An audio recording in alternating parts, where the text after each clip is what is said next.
بسم اللہ الرحمن الرحیم۔ السلام علیکم ناظرین، اسلامک ہسٹری میں آپ سبھی کو خوش آمدید۔ آج ہم حضرت موسیٰ علیہ السلام کی عجیب کہانی کے چوتھے حصے میں داخل ہو رہے ہیں۔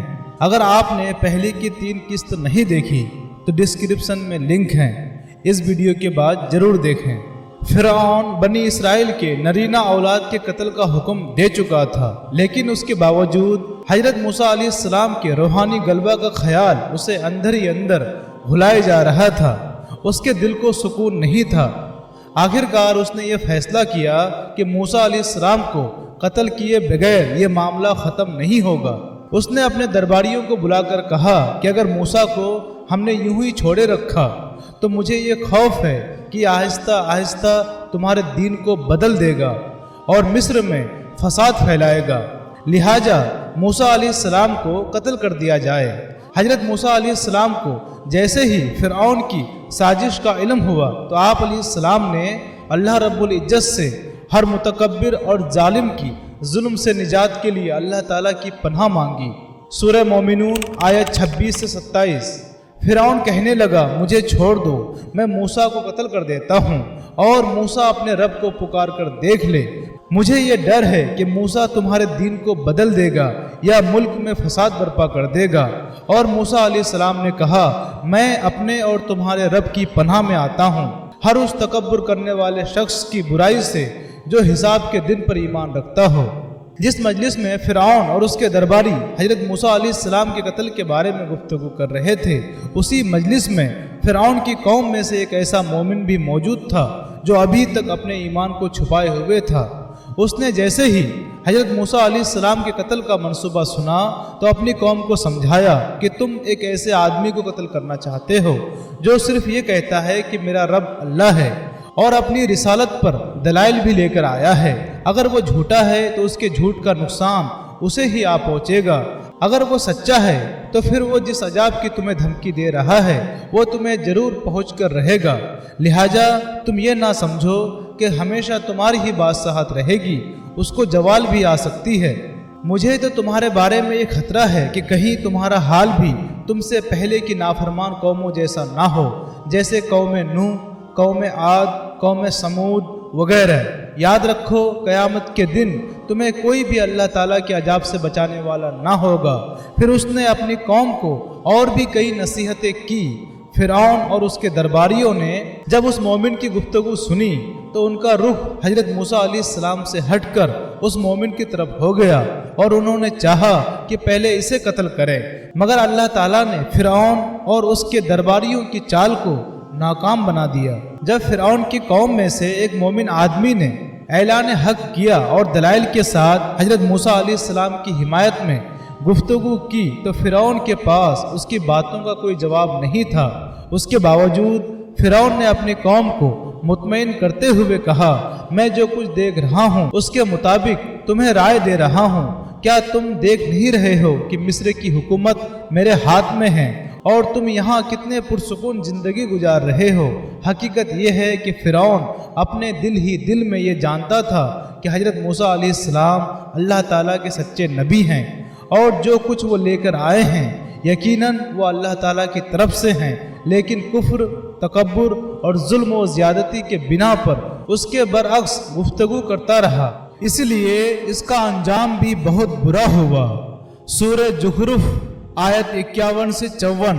اور ایک دن فرعون نے اپنی قوم کو پکار کر کہا، اے میری قوم، کیا مصر کی بادشاہت میری نہیں ہے اور یہ نہریں جو میرے محلات کے نیچے بہہ رہی ہے؟ کیا تم لوگوں کو نظر نہیں آتی؟ کیا میں بہتر ہوں یا موسیٰ جو ایک کمتر آدمی ہے اور یہ تو صاف بول بھی نہیں سکتا؟ اگر یہ واقعی رسول ہیں تو اس کے لیے سونے کے کنگن کیوں نہیں اتارے گئے، یا پھر اس کے ساتھ فرشتوں کا ایک دستہ اس کی حفاظت کے لیے کیوں نہیں آتا؟ بس اس نے اپنی قوم کو بیوقوف بنا لیا اور اس کی بات مان گئے۔ در حقیقت وہ سب تھے ہی نافرمان لوگ۔ فرعون ہر وقت اس کوشش میں رہتا تھا کہ کسی نہ کسی طرح حضرت موسیٰ علیہ السلام کو لوگوں کی نظروں سے گرا کر خود ان کی نظروں میں معزز بنے، اسی لیے وہ آپ علیہ السلام کو مختلف انداز میں مذاق کا نشانہ بناتا تھا۔ اس نے ایک مرتبہ اپنے وزیر حامان سے کہا کہ میرے لیے ایک بہت ہی اونچا محل بناؤ جس پر چڑھ کر میں موسیٰ کے معبود کو دیکھ سکوں۔ فرعون نے جب حضرت موسیٰ علیہ السلام اور ان کی قوم کو تکالیف پہنچانے میں کوئی کسر نہ چھوڑی تو حضرت موسیٰ علیہ السلام نے اپنی قوم کو اللہ سے مدد طلب کرنے اور صبر کرنے کی تلقین کی، اور ساتھ ہی ساتھ انہیں یہ تعلیم بھی دی کہ اللہ تعالیٰ کو راضی کرنے کے لیے اپنے گھروں کو مسجد بنا لو اور زیادہ سے زیادہ اس کی عبادت کرو۔ پھر آپ اور ہارون علیہ السلام نے مل کر اللہ سبحانہ و تعالیٰ کے حضور دعا مانگی، اے اللہ، آپ نے فرعون اور اس کی قوم کو اسی لیے دولت، قوت اور حکومت عطا فرمائی ہے کہ وہ آپ کے بندوں پر ظلم و زیادتی کرے، لہٰذا آپ ہی ان کے مظالم کا انہیں مزہ چکھائیں اور ان کے مال و دولت کو تباہ و برباد کر دیں۔ اللہ تعالیٰ نے حضرت موسیٰ اور ہارون علیہ السلام کی دعا کو قبول فرما کر فرعون اور اس کی قوم پر مختلف عذاب نازل فرمائے تاکہ وہ سیدھی راہ پر آ سکے۔ جب فرعون اور اس کی قوم سرکشی میں مبتلا ہو گئی تو اللہ رب العزت نے ان پر عذاب نازل فرمائے۔ سب سے پہلے قحط آیا۔ فرعون اور اس کی قوم کے باغات میں پھلوں کی کمی ہو گئی، لیکن بجائے اس کے وہ اس سے نصیحت حاصل کرتے، انہوں نے حضرت موسیٰ علیہ السلام پر یہ الزام عائد کر دیا کہ آپ اور آپ کے ساتھیوں کی وجہ سے مصیبت آئی ہے۔ پھر ان پر طوفان آیا، کئی دن تک مسلسل ان پر بارش برستی رہی، قوم فرعون کے گھروں میں پانی جمع ہو گیا مگر بنی اسرائیل کے گھر اس سے محفوظ رہے۔ پھر ٹڈیوں کا عذاب آیا، ٹڈیوں نے قبطیوں کے باغات، کھیت اور ہر قسم کے سب چیزیں چاٹ لی مگر بنی اسرائیل کا کوئی نقصان نہ ہوا۔ 7 دن تک مسلسل قبطی اسی عذاب میں مبتلا رہے۔ پھر جوؤں کا عذاب آیا جو قبطیوں کے خون کو چوس رہی تھی، لوگوں کے لیے کھانا پینا، سونا اور آرام کرنا مشکل ہو گیا۔ پھر اللہ تعالیٰ نے مینڈکوں کا عذاب نازل کیا، کھانے پینے کی چیزوں میں بھی مینڈک ہی مینڈک نظر آنے لگے۔ پھر خون کا عذاب آیا، قبطیوں کے استعمال کا سارا پانی خون بن گیا۔ جب بھی ایک عذاب آتا وہ حضرت موسیٰ علیہ السلام سے درخواست کرتے کہ آپ اللہ تعالیٰ سے دعا کریں کہ یہ دور ہو جائے، ہم بھی مومن بن جائیں گے، مگر جب حضرت موسیٰ علیہ السلام کی دعا مانگنے سے اللہ سبحانہ و تعالیٰ وہ عذاب ٹال دیتے تو وہ دوبارہ سرکشی کرنے لگتے۔ اللہ رب العزت نے حضرت موسیٰ علیہ السلام کی دعا پر قوم فرعون پر مختلف عذاب نازل فرمائے تاکہ وہ غفلت سے بیدار ہو کر اپنی اصلاح کر سکے، مگر وہ پھر بھی بیدار نہ ہوئے اور اپنے ظلم و زیادتی میں مصروف رہے۔ اللہ رب العزت نے حضرت موسیٰ علیہ السلام کو حکم دیا کہ آپ بنی اسرائیل کو لے کر مصر سے نکل جائے اور اپنے باپ دادا کی سرزمین فلسطین یا کنعان چلے جائیں۔ وہاں جانے کے صرف 2 ہی راستے ہیں، ایک خشکی کا راستہ جو بالکل قریب ہے اور دوسرا بحر الحمر کا راستہ جو کچھ دور ہے۔ اللہ تعالیٰ کی مصلحت کا تقاضا یہی تھا کہ بنی اسرائیل خشکی کا راستہ چھوڑ کر دریائی راستہ اختیار کرے۔ حضرت موسیٰ اور ہارون علیہ السلام بنی اسرائیل کو ساتھ لے کر راتوں رات بحر الحمر کے راستے سے اتنی جلدی روانہ ہوئے، بنی اسرائیل کی عورتوں نے قبطی عورتوں سے جو زیورات آرین لیے تھے وہ بھی واپس نہ کر سکے۔ جیسے ہی فرعون کو بنی اسرائیل کے مصر سے روانہ ہونے کی اطلاع ملی، اس نے فوراً اپنی فوج کو ساتھ لے کر ان کا تعاقب کیا اور صبح ہونے سے پہلے ہی ان کے قریب جا پہنچا۔ بنی اسرائیل نے جب پیچھے مڑ کر دیکھا کہ فرعون اپنی فوجوں کو لے کر آ رہا ہے تو وہ گھبرا کر کہنے لگے، اب تو ہم گرفتار ہو جائیں گے کیونکہ آگے دریا ہے اور پیچھے دشمن کا فوج۔ جب فرعون اپنے لشکروں سمیت حضرت موسیٰ علیہ السلام کے قریب پہنچا اور بنی اسرائیل انہیں دیکھ کر پریشان ہو گئے تو اللہ تعالیٰ نے حضرت موسیٰ علیہ السلام کو تسلی دیتے ہوئے فرمایا، تم خوف نہ کھاؤ، اللہ کا وعدہ یقیناً سچا ہے، وہ تمہیں ضرور نجات دے گا، بس اپنی لاٹھی کو پانی پر مارو، اس سے دریا میں راستے بن جائیں گے۔ جب آپ علیہ السلام نے اپنی لاٹھی کو پانی پر مارا تو وہ پھٹ کر 12 راستے بن گئے، ہر 2 راستوں کے درمیان پہاڑوں کی طرح پانی کھڑا ہو گیا۔ حضرت موسیٰ علیہ السلام کے حکم سے بنی اسرائیل ان راستوں پر چل دیے اور دریا سے پار ہو گئے۔ فرعون نے جب یہ دیکھا کہ دریا میں راستے بنے ہوئے ہیں، اس نے اپنی قوم سے کہا میری کرشمائی سازی دیکھی کہ دریا نے بھی راستے دے دیے، لہٰذا تم بڑھتے جاؤ اور بنی اسرائیل کو جا کر پکڑ لو۔ فرعون بھی اپنے فوجیوں کے ساتھ دریا کے راستوں میں داخل ہوا۔ جب تمام فوجیں دریا کے اندر پہنچ گئی تو اللہ تعالیٰ نے پانی کو حکم دیا، وہ اپنی اصل حالت میں آ گیا اور فرعون اپنی فوجوں سمیت غرق ہونے لگا۔ اس نے فوراً کہا میں اب اسی رب پر ایمان لاتا ہوں جس پر بنی اسرائیل ایمان لائے ہیں، اور میں اب فرما بردار بن کر رہوں گا۔ لیکن اللہ کی طرف سے اسے کہا گیا کہ اس سے پہلے تو اللہ کی نافرمانی کرتا رہا اور اب تیری اس توبہ کا کوئی فائدہ نہیں۔ اللہ تعالیٰ نے فرعون کو غرق کرنے سے پہلے یہ طے کر لیا تھا کہ یہ اپنے آپ کو رب اعلیٰ کہلواتا ہے۔ میں اسے ہلاک کرنے کے بعد اس مغرور و متکبر کی لاش کو قیامت تک آنے والی نسلوں کے لیے نشان عبرت بناؤں گا، تاکہ اس کے انجام کو دیکھ کر آئندہ کوئی بھی اپنے آپ کو معبود ہونے کا دعویٰ نہ کرے۔ جس دن اللہ تعالیٰ نے فرعون اور اس کی قوم کو غرق کر کے حضرت موسیٰ علیہ السلام اور ان کی قوم کو فرعون کے ظلم و ستم سے نجات دلائی، وہ یوم عاشورہ یعنی 10 محرم کا دن تھا۔ حضرت موسیٰ علیہ السلام اور ان کی قوم نے فرعون سے نجات پانے کے بعد شکرانے کے طور پر اس دن کا روزہ رکھنا شروع کر دیا۔ بخاری اور مسلم کی حدیث ہے، عبداللہ بن عباس رضی اللہ تعالیٰ عنہ فرماتے ہیں جب رسول اکرم صلی اللہ علیہ وسلم مکہ سے ہجرت کر کے مدینہ منورہ تشریف لائے تو وہاں کے یہودی 10 محرم کے دن روزہ رکھا کرتے تھے۔ آپ صلی اللہ علیہ وسلم نے ان سے دریافت فرمایا تم اس دن کا روزہ کیوں رکھتے ہو؟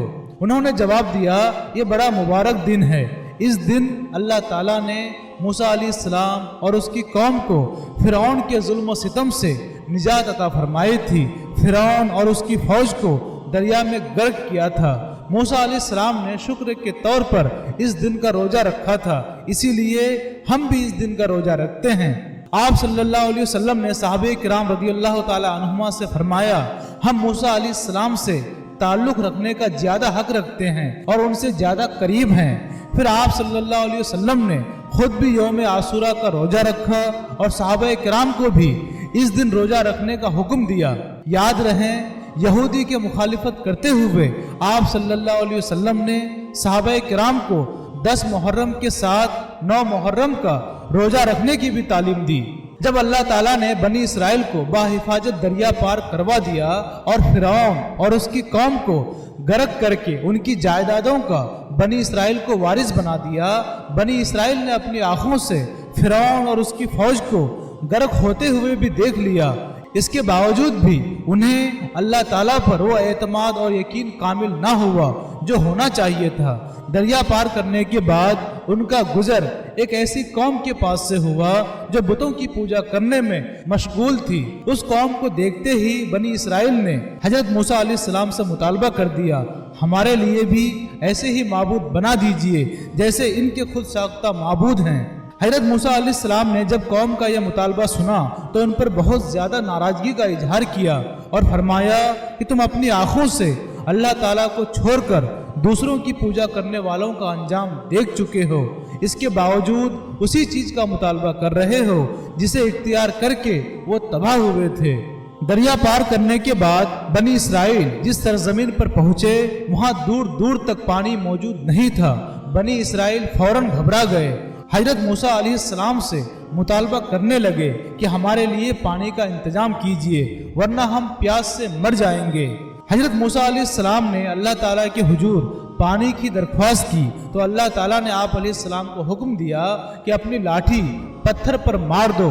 جیسے ہی آپ علیہ السلام نے اپنی لاٹھی پتھر پر ماری تو اس سے 12 چشمے جاری ہو گئے۔ بنی اسرائیل کے 12 قبیلے تھے، اس لیے ہر ایک نے ایک ایک چشمہ سے پانی پینے کا انتظام کر لیا۔ اللہ رب العزت نے جب حضرت موسیٰ علیہ السلام کے پتھر پر لاٹھی مارنے سے 12 چشمے جاری کر دیے تو بنی اسرائیل پانی کی طرف سے مطمئن ہو گئے، لیکن انہوں نے حضرت موسیٰ علیہ السلام سے تیسرا مطالبہ یہ کیا کہ اب ہمیں کھانے کی بھی ضرورت ہے۔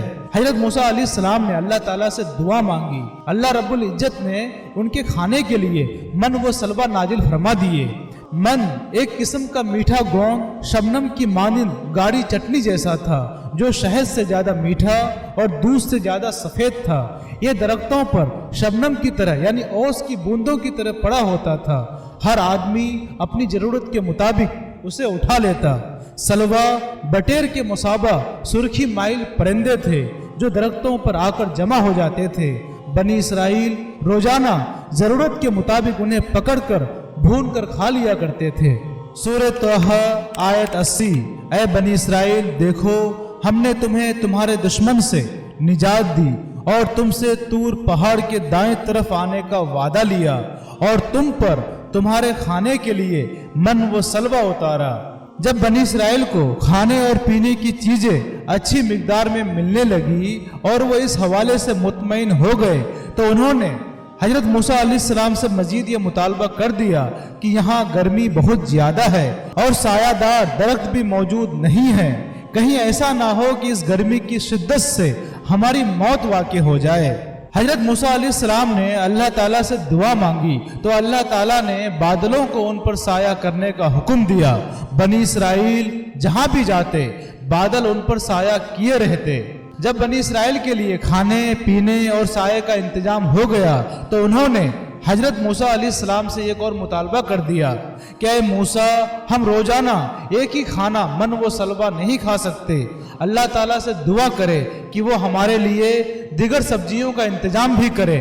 حضرت موسیٰ علیہ السلام نے قوم سے کہا کہ تم اچھی چیزوں کو چھوڑ کر گھٹیا چیزوں کا مطالبہ کیوں کر رہے ہو؟ سورہ بقرہ آیت 61۔ اور جب تم نے کہا اے موسیٰ، ہم ایک ہی کھانے پر صبر نہیں کر سکتے، آپ ہمارے لیے اپنے رب سے ان چیزوں کی دعا کیجئے جو زمین سے پیدا ہوتی ہے، جیسے ساگ، ککڑی، گندم، مسور اور پیاز۔ موسیٰ علیہ السلام نے کہا کیا تم اچھی چیزوں کے بدلے گھٹیا چیزیں لینا چاہتے ہو؟ ایسی بات ہے تو کسی شہر کی طرف چلے جاؤ، جو تم چاہتے ہو وہ تمہیں مل جائے گا۔ آخرکار ان پر ذلت و محتاجی مسلط کر دی گئی اور اللہ تعالیٰ کے غضب میں گر گئے، جس کی وجہ یہ تھی کہ یہ لوگ مسلسل اللہ کی آیت کا انکار اور انبیاء کو ناحق قتل کرتے رہے۔ اس کا سبب یہ بھی تھا یہ اللہ کی نافرمانی کرتے اور حد سے گزر جاتے تھے۔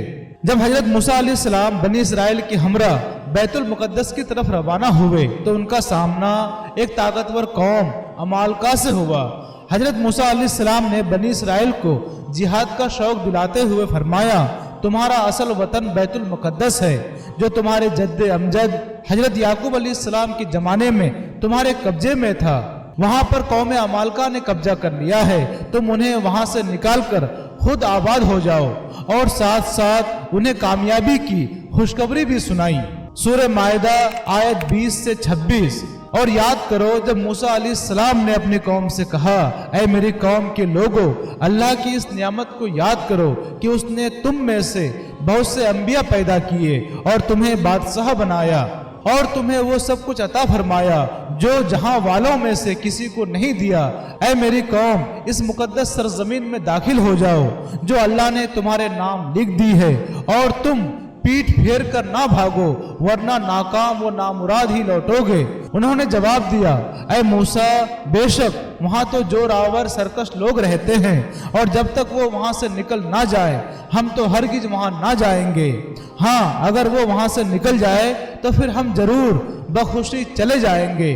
اللہ سے ڈرنے والے دو آدمیوں نے جن پر اللہ کا فضل ہوا تھا کہا تم ان پر حملہ کرتے ہوئے دروازے میں تو پہنچ جاؤ، جب تم اندر دروازے میں قدم رکھ لو گے تو یقیناً تم ہی غالب آ جاؤ گے، اور اگر تم سچے مومن ہو تو صرف اللہ ہی پر بھروسہ رکھو۔ قوم نے پھر یہی جواب دیا اے موسیٰ، جب تک وہ وہاں موجود ہے تب تک ہم ہرگز وہاں نہ جائیں گے، اسی لیے تم اور تمہارا رب جا کر دونوں ان سے جنگ کرو، ہم یہیں بیٹھے ہوئے ہیں۔ موسیٰ علیہ السلام نے کہا اے میرے رب، مجھے تو اپنے اور اپنے بھائی کے علاوہ کسی پر کوئی اختیار نہیں، بس آپ ہمارے اور ان نافرمانوں کے درمیان جدائی ڈال دیجئے۔ اللہ نے فرمایا اب یہ سرزمین یہود پر 40 سال تک حرام کر دی گئی ہے، یہ زمین میں سرگردان پھرتے رہیں گے، اس لیے آپ علیہ السلام ان فاسقوں کے بارے میں غمگین نہ ہو۔ اللہ تعالیٰ نے حضرت موسیٰ علیہ السلام کو خصوصی ملاقات کا شرف اور احکام سریت دینے کے لیے 40 دنوں کے لیے کوہ طور پر بلا لیا۔ سورہ الاعراف آیت 142 سے 144۔ اور ہم نے موسیٰ علیہ السلام سے 30 راتوں کا وعدہ لیا اور وہ اتنی راتیں طور پہاڑ پر عبادت میں گزارے اور پھر 10 راتوں کا مزید اضافہ کر کے اسے پورا کیا۔ اس طرح اس کے رب کا مقرر کردہ وقت پوری 40 راتوں کا ہو گیا۔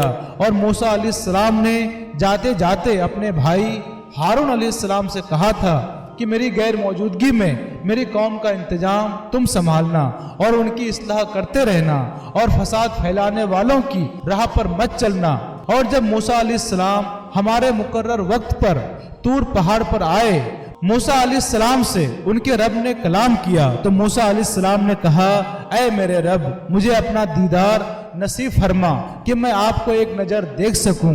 اللہ نے فرمایا، تم مجھے ہرگز نہیں دیکھ سکو گے، لیکن تم اس پہاڑ کی طرف دیکھو، اگر وہ اپنی جگہ پر برقرار رہا تو تم بھی مجھے دیکھ سکو گے۔